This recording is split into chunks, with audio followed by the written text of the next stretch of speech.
Salut les amis, j'espère que vous allez bien. Bon, il fait extrêmement beau, je suis dans mon petit garage avec ma belle Princess R5 et je profite pour vous faire une petite vidéo, un petit tuto pour comment nettoyer rapidement, efficacement son carburateur avec ma méthode qui est très simple. Je suis dans ma R5, donc ça sera le carburateur Solex 32. La semaine dernière, je vous ai fait celui de la 4L qui lui, c'est un Zenith 28. Donc vous allez voir un peu quand je vais faire celui-là, pour ceux qui ont vu la vidéo semaine dernière, vous allez un peu voir la comparaison. Et à la fin de la vidéo, je vais vous dire un peu mon avis, etc., ma petite préférence. Donc voilà. Donc je rappelle encore une fois, quand est-ce qu'il faut nettoyer son carburateur, vraiment anticipez, faites-le de manière vraiment préventive. N'attendez pas la panne, parce que la panne quand elle arrive, parfois elle peut arriver sèche. Donc moi je vais juste parler de deux pannes que je vais insister dessus. La panne du ralenti, c'est-à-dire vous démarrez, ça casse, ça ne tient plus le ralenti. Donc ça, c'est le gicleur de ralenti. Vraiment retenir ça. Et ensuite, c'est la panne de l'accélération, du régime. C'est-à-dire, vous accélérez, ça broute, ça casse. Vous ne pouvez plus aller plus loin. Et donc, là, c'est le gicleur principal. Donc, vraiment, j'insiste sur les deux pannes. Je ferai peut-être des vidéos après pour expliquer plusieurs choses. Mais je voulais vraiment me focaliser sur deux pannes. Vraiment, c'est pour ça qu'il faut vraiment anticiper. Voilà, vous n'allez pas le nettoyer à chaque fois, à chaque week-end. Mais voilà, un jour, si vous pensez que vous avez pas mal roulé avec votre voiture, voilà, vous dites, tiens, je vais me faire le carbu, je vais nettoyer. Comme ça, vous allez toujours un coup d'œil s'il y a vraiment, vous pouvez détecter une fuite, etc. Donc vraiment, donc n'attendez pas la panne, parce que la panne peut arriver n'importe quand. Et surtout, si un jour, vous voulez vous balader, voilà, ça m'est arrivé en fait sur la R5.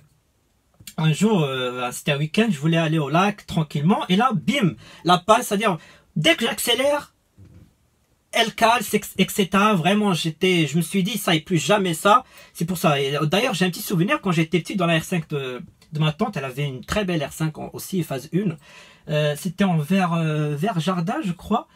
Et ça m'est arrivé la même chose. Au parking, au drive du McDo, hein. On était très petits, ça m'a vraiment marqué. Donc voilà, je vais vraiment insister que sur les deux pannes. Après, moi je veux vous expliquer ma méthode à moi, vraiment très simple, très rapide. Je vais vous dire à la fin de la vidéo pourquoi je procède comme ça. Bon allez, c'est reparti, allez. Alors on ouvre le capot. Salut princesse. Donc on commence par enlever le filtre, hein, c'est simple. On dessert les trois écrous.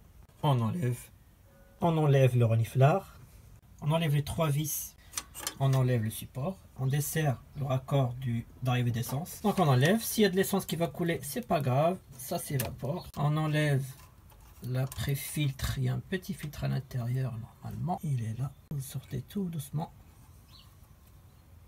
Donc avant d'aller plus loin, je vous invite à remplir un petit gobelet d'essence. Donc on les met dans le petit gobelet. Donc ensuite on enlève les 5 vis du haut du carbu. Donc avant de soulever, vous déboîtez l'accélérateur. Comme vous pouvez voir, juste à tirer vers la droite et ça va se déboîter. Donc ensuite vous soulevez tout doucement. Attention aux joints et attention aussi au flotteur. Donc vous déposez à côté le joint. Attention au flotteur qui ne tombe pas. Donc on profite pour vérifier que le pointeau fonctionne bien et la petite bille, etc. Mettez votre flotteur dans votre gobelet d'essence pour vérifier qu'il flotte bien, etc. Qu'il n'est pas percé. Il y en a qui ont le flotteur fixé là, hein, ce qui n'est pas mon cas. Peuvent aussi le vérifier directement dans la cuve. S'ils ont assez d'essence. Moi là il est à moitié rempli parce que ça fait un petit moment que je n'ai pas roulé avec. Donc ils peuvent vérifier, profiter de vérifier qu'il flotte bien dans la cuve et qu'il n'est pas percé. Ensuite on enlève le gicleur de ralenti. Souvenez-vous ce que je vous ai dit au début de la vidéo. Donc le gicleur de ralenti, moi je l'ai ici. Donc c'est lui le coupable. Donc ça avec une clé de 8, vous pouvez l'enlever. Comme vous pouvez voir, hein, des petits trous comme ça peuvent vite se boucher. La voiture ne tient plus le ralenti. Donc vous le déposez dans votre gobelet. Donc ensuite on va vider la cuve avec le bouchon.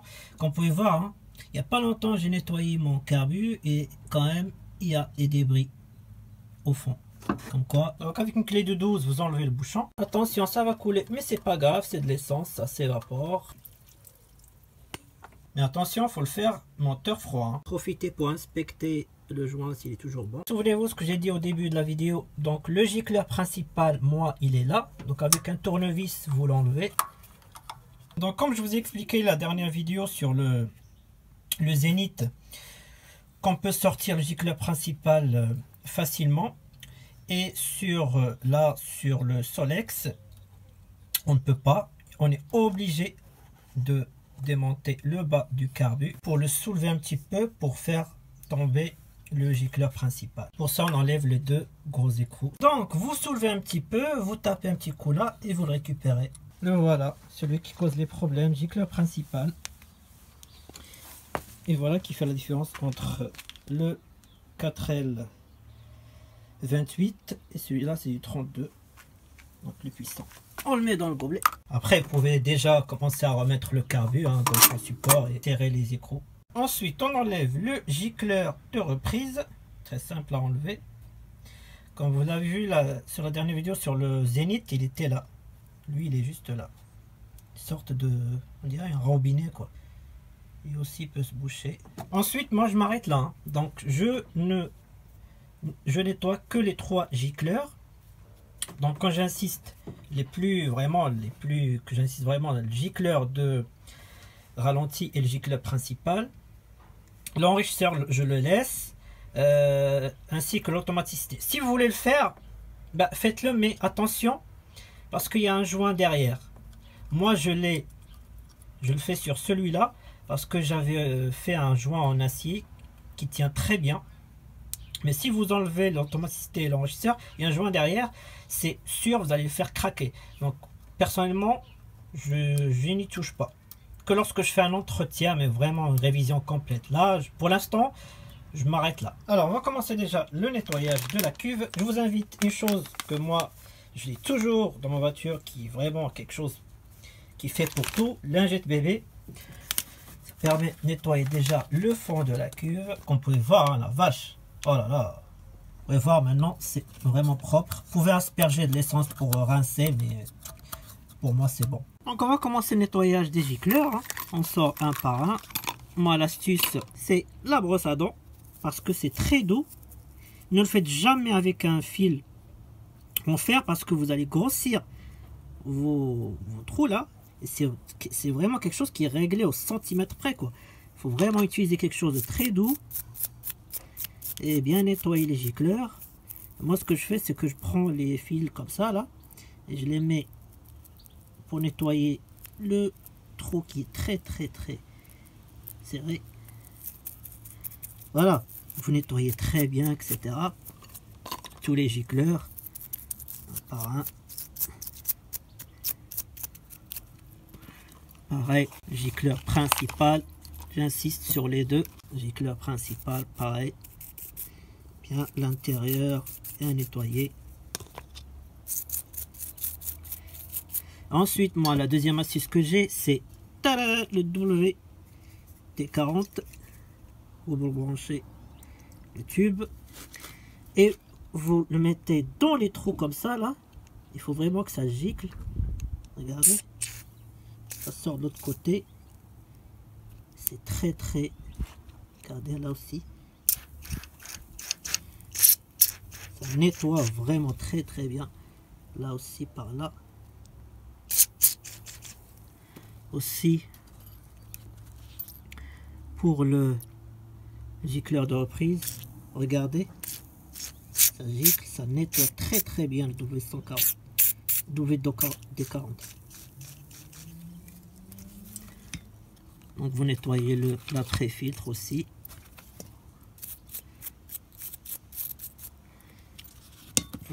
L'arrivée d'essence, pareil, hein, nettoyez très bien.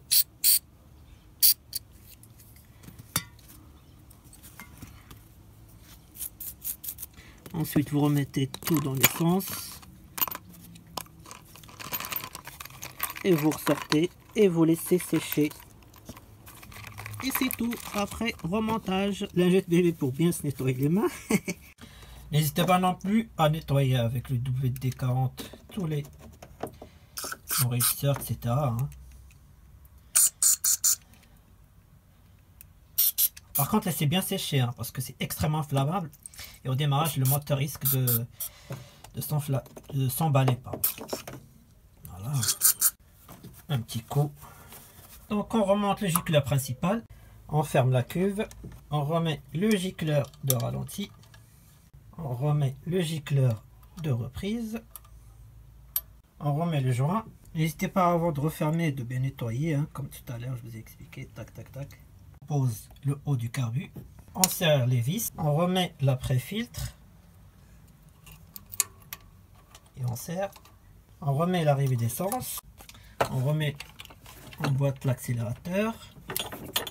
Donc on vérifie qu'il tire bien l'accélérateur. C'est bon. Alors, on arrête là. Remettez pas encore le support filtre à air. On va déjà vérifier si ça fonctionne, si ça démarre bien, s'il n'y a pas de fuite, etc. On vérifie, normalement tout est bon là, mais il faut déjà démarrer pour voir. Allez, on va vérifier. Starter. Démarre. Elle va pas démarrer au quart de tour, hein, parce que le temps que la cuve se remplisse. Allez, c'est reparti. Allez, ma petite princesse.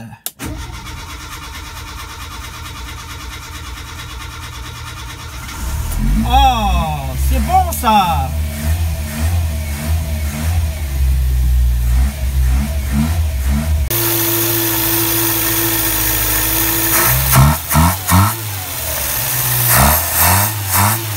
Ça m'a l'air bien, hein, ça démarre bien. Il n'y a pas de fuite. Ça m'a l'air bon.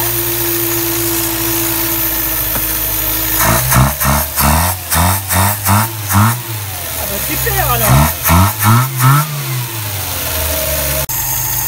Ralenti, c'est vraiment bon. Ça gicle très bien.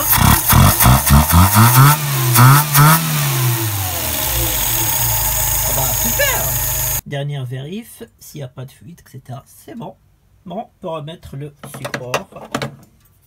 On remet le filtre. On remet le reniflard. On remet le filtre, on remet le couvercle, on ferme et c'est reparti pour un tour. Alors petite princesse, tu es contente? Oui. On vérifie toujours si ça démarre au quart de tour. Oh, c'est bon ça.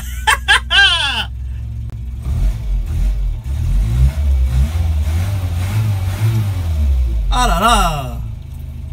C'est pour ça que je vous conseille vraiment d'avoir ces outils sur soi, comme ça si ça vous arrive, voilà, tac tac tac, ça prend 5 minutes. Là ce que je vous ai fait, ça me prend vraiment 5 minutes. C'est très rapide avec voilà l'entraînement, etc. Vraiment ça c'est très vite, hein, ça va vous éviter voilà, d'attendre le dépanneur, etc. Vraiment c'est très très rapide. C'est la méthode Younes.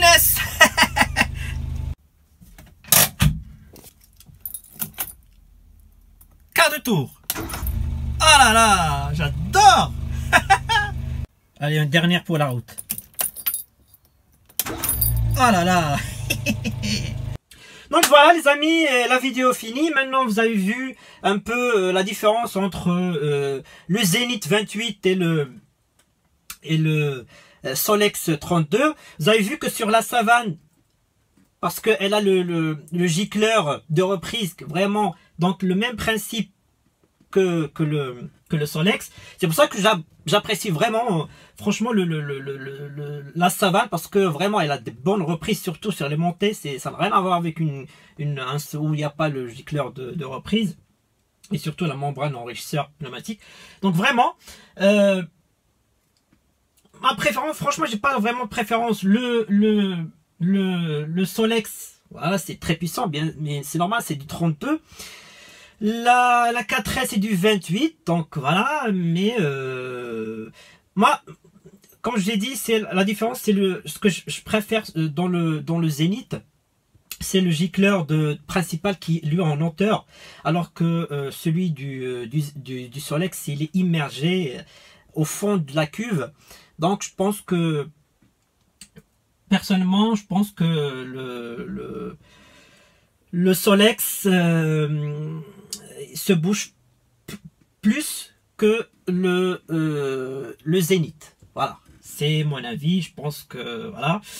Après, si, comme je l'ai dit au début de la vidéo, si vous faites l'entretien chaque fois, nettoyage chaque fois, jamais vous n'aurez de panne, hein, ça c'est clair. Après, la panne peut bien sûr arriver, il suffit qu'un petit caillou, gros caillou se profile, que vous avez un mauvais filtre à essence, etc. Aussi, le filtre à essence, il faut le changer de temps en temps, etc. Donc, vous avez vu hein, que ma méthode, vraiment, elle est très très simple, hein, très rapide. Voilà, moi je fais pas un démontage complet, etc. Bien sûr, il faut le faire ça, mais vraiment, moi je le fais rarement, hein, déposer tout, enlever le vis de richesse, etc. Donc, refaire les réglages, etc. Je sais que c'est un petit peu compliqué pour certains, mais moi je fais ça, je fais du préventif comme ça, simplement, rapidement. Bien sûr, le jour où... par exemple sur la 4L, quand je suis revenu du désert, j'ai fait un démontage complet, j'ai déposé, etc. Mais si vous faites un entretien comme ça régulier, facilement, je pense que moi ça sert à rien de tout démonter, tout refaire, tout nettoyer, etc. Ça, il faut vraiment le faire si vraiment il est très sale, ou le faire une fois par an, etc. Peut-être une fois tous les 2 ans. Mais voilà, moi je fais ma méthode qui marche très bien. Et je suis très satisfait jusqu'à maintenant. Ça fait maintenant plus de 3 ans avec les deux, hein. Aucun souci. Voilà. Oui, petite astuce. Donc jamais si vous arrive hein, la panne du ralenti, vous savez, vous tirez un peu le starter et ou sinon vous jouez sur le vis de ralenti. Hein. Vous augmentez le régime, vous allez consommer un petit peu, mais ça va vous permettre de vous dépanner, vous rentrez chez vous. Et si vous arrive la panne malheureusement du gicleur principal, moi quand j'ai eu la panne sur la R5, j'ai quand même réussi à rentrer chez moi en tirant vraiment le starter jusqu'au fond, en accélérant, mais vraiment on entendait de loin. Vraiment j'ai essayé de forcer pour rentrer, mais c'était vraiment le carbu, il était vraiment, le gicleur principal il était vraiment très bouché. C'est tout ce que je voulais dire, hein. J'espère que cette vidéo vous a plu. Je vous dis à très bientôt pour de nouvelles vidéos, nouvelles aventures. Allez, salut! À bientôt, princesse.